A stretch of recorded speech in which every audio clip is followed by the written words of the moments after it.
Hello, welcome everyone to Sport Tech Daily's episode. Raj from Urban Rec. He's one of the league managers over at Urban Rec, which is one of Sydney's best social sports providers. How are you, Raj? Yeah, I'm good. How you doing, buddy? Hey, good, thanks. Just a quick note, Raj and I have known each other for more than 10 years. So if I wanted to be taken seriously in this podcast, this was not a good idea. So it's a bit of a gamble, but thanks for coming on anyways, Raj. Thanks, man. Look, I've been following Sports Tech Daily since the start. It's been a dream come true to finally be on it. You know what? After this, I can leave my job. Life set. all 2 months of our existence. No, I appreciate that. But look, as always, even with you, we'll start off with your background. So tell us a little bit more about yourself and Urban Rec.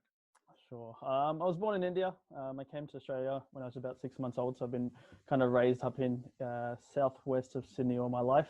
I'm in sports now. Did nothing related to sports in terms of my studies. I did HR. Studied in the cool as well. And then I guess in terms of my career and things like that, it's always been around people, whether it's helping people or leading people. It's just something that I've always enjoyed. So went through a whole bunch of different industries in the customer service type of experience, travel, insurance. My recent one was finance and banking down at Westpac. And then slowly Urban Rec came along and started working with them. But yeah, that was about it. Awesome. All right. And tell us about Urban Rec. You know, when did the company start and what's it all about? Sure. So our owner, Mads, she went to Vancouver about 7 or 8 years ago. Absolutely loved it there. And she got involved with a company called Urban Rec in Vancouver. So that's where it started and originated. She had no friends. She's shocking at sports. But she's all up for a drink, and that's what Urban Rec in Vancouver was all about. So it was a great platform for her to meet people and trying to create a social network there as well.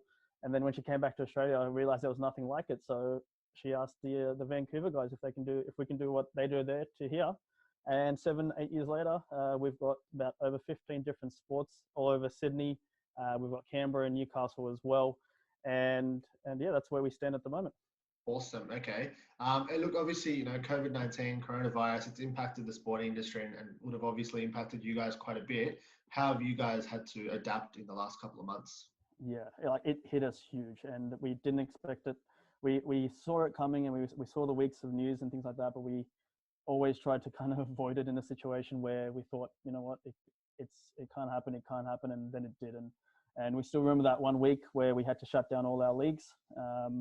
And at that time, it was a bit devastating, but it took us about a day to realize we've got to find a way to kick on and things to do. So tied up all our loose ends and all these little projects, and Mad's got us doing all these different projects of what we can do and of what we can do now in terms of a COVID project to what we can do when we are set to launch. Because even to this day, we don't even know when. You know, New South Wales government and all that stuff haven't given us a certain date of when we'll be back and running. So it's more of a let's plan right now, and as soon as we've been given the green light, boom, we're on. We start, and we can't wait for that light because we've got things packed like I've got hand sanitizer right next to me. Like we've been cleaning up. Everything's all set in terms of procedures. So like it hit us big, but we have always had that one belief that we'll be back. And I think every single day we never gave up on that belief. And Mads was a big factor into that because she gave us little projects, she gave us little tasks and things to make sure that when we are back, everything's going to be perfect and you know, not just our staff but our members as well. You know, people engaging on our social media, people engaging through emails, things like that, asking when, you know, we'll be back. And yeah, we're excited now. We can see a bit of a light at the end of our tunnel, and yeah. Yeah, awesome. Okay. And what are the, I guess, most popular sports that you run, and what are the key locations in Australia that you guys operate in? Yeah, we've got the generic sports that people grow up with, like soccer, cricket, touch footy, netball, things that usually happen in Australia. But I think that makes us different compared to everyone else is all those niche sports that we look into. We've got flag gridiron, so NFL. We've got dodgeball. We've got softball. We've just started doing European handball, ultimate frisbee. So it's all these different sports that we get a lot of people that aren't really Australian. So, you know, they're coming from all across the world and they just love to get involved in sports that they always grew up like for example, another one like hockey and things like that. So Yeah. in terms of where we are, we're pretty much now all over Sydney. Inner West is our biggest. We're up at North Sydney. We're up at East Sydney, and we've just recently gone west. So we've gone Homebush in the hills. With some volleyball happening up there. Cool. And I think from memory, you've also got places outside of Sydney as well, right? For Urban Rec? Like Yeah, that's right. So we're in Newcastle and Canberra. Yeah. So Canberra was about 4 or 5 years ago. Newcastle about a year or two ago. So we're slowly expanding. Awesome. Okay. And look, obviously, with everything that's been going on, you've had to transition outside of just traditional sport. And I know that because I'm part of, I think, 2 of your eSports competitions at the moment. Yeah. Tell us about, I guess, how you thought up of that and what you had to do to prepare to transition into eSport. Yeah, exactly. So literally, the COVID stuff happened. We stopped our leagues. We all came together and was like, what do we need to do? This came over about a week's process. And the manager at Newcastle, Alyssa, she just mentioned esports and gaming. And to be honest, at the time, no one took it seriously. And then a couple of days later, I kind of just realized, I'm like, you know what? I can use this as a way to play games at work. Right? Yeah. I play a lot of FIFA. I play a lot of games as well on PlayStation 4 and Xbox. So I thought I could give it a go. And I literally that night I went online, thought of a way to play with my mates. Couldn't find a platform to do it, as in like we've got FIFA and we've got PS4, but there's no league system. There's no standing system. There's no scheduling system. There's no social aspect of it. There's no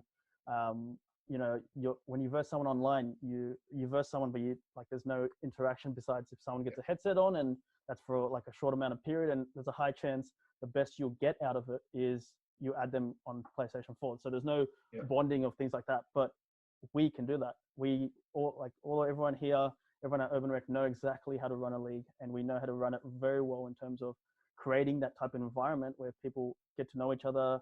A friendship ends up, a team happens, and things like that. So we just thought, look, why not give it a shot? See what comes out of it. We've got a lot of people interested in FIFA, which is great. And we're just about to end our first ever season. So it's been a great response in terms of the people that are in the league, but it's a whole different environment of play. Yeah, and look, I can say as someone who's coming number 2 in one of your leagues at the moment that it's definitely been good fun. But in terms of like the traction, so like obviously you guys went from being a traditional social sports company to then having to pivot and then looking into esport quite suddenly.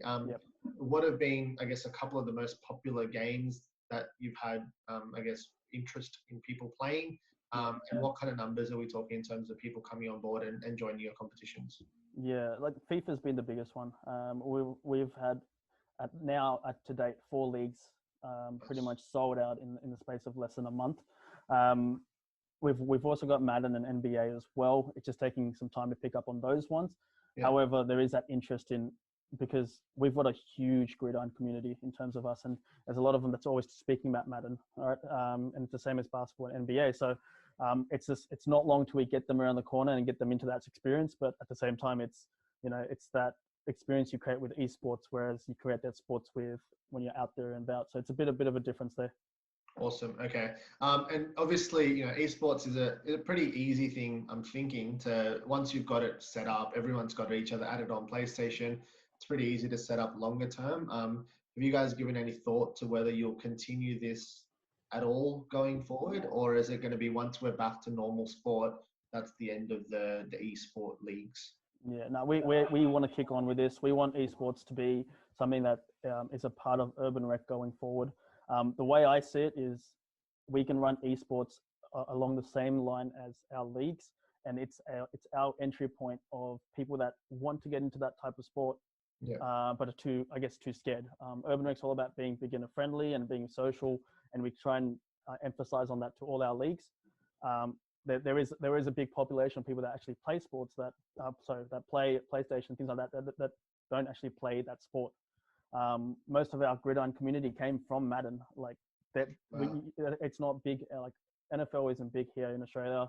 Playing gridiron here isn't big in Australia. So a lot of people that actually came, people that actually started playing on PlayStation. So I'm using that same example with our e-leagues. to get them playing with E-leagues, getting to know what Urban Rec's about and that culture that we can create. And then hopefully they, it takes one meeting with someone that they played with before, or a whole meeting or things like that. And eventually they're in a team and they're playing with our Urban Rec League. So they're a part of that whole Urban Rec journey. No, awesome. And look, I might have to start getting a small cut of any sales ongoing, because not only have I really enjoyed the online comp, I've played in one of the in-person sports comps with cricket over the last summer as well. So I think going forward, it could be a really cool way. People that potentially don't have the time to get out and about might start with an e-league, understand that it's a really friendly social environment, and then when they do have the time, they can go into one of the sporting leagues, or vice versa. Someone might join up for the sport league, meet a couple of friends, and then end up playing the online on as well. You can obviously commit to both if you've got the time. So I think it's super interesting. I guess from your end, you guys are, I think, one of Sydney's top sort of couple, or maybe the top sort of social sports company.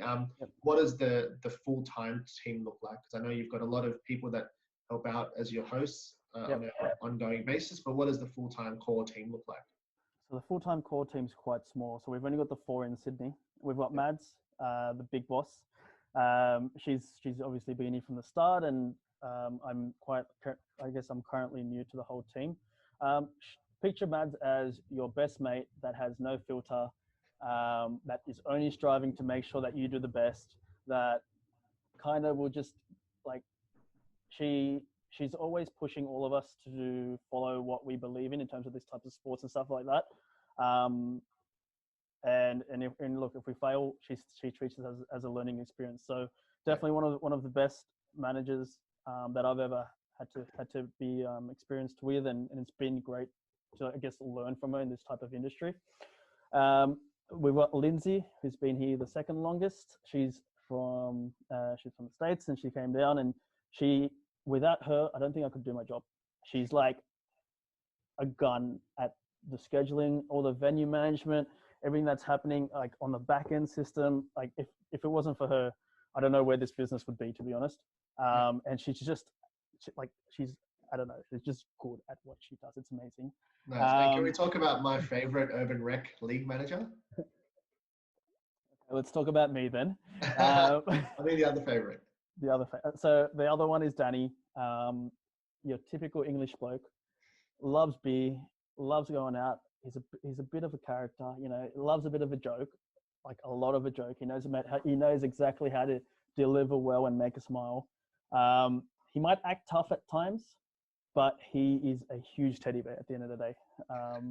Like he's the good thing is me and him work together on a daily basis from Monday to Friday or Sunday, whatever it may be. But it's good to see that we both got the same morals, which is loyalty at the end of the day.